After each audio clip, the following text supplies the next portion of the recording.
Has your Facebook or Meta ad account been disabled? Don't panic. Here's exactly how to get it back in 2025.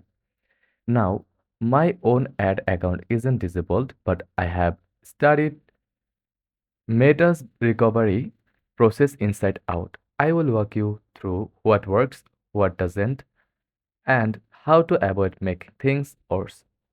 First of all, don't panic. Meta disables accounts for two main reasons.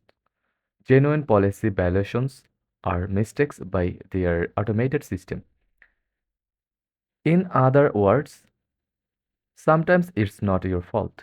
Head to your account quality tab inside Meta Business Manager. This is where you can request a review. It's the official channel and your first step toward reinstatement.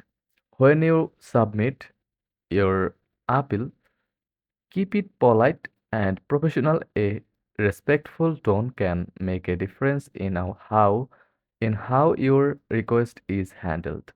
If you don't get replayed or if your appeal is rejected, escalate it. Use the live chat option in Meta's Business Help Center to speak with a real support agent. Explain your situation clearly and professionally. Support agents can escalate cases or give you specific reasons for the disablement, which is valuable for your next steps. If nothing works, creating a new ad account is your last option, but never use the same payment methods, domains, or ad creatives.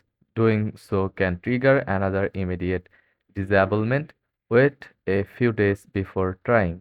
Use a different browser or clear your cache and set up a brand new business manager with fresh details.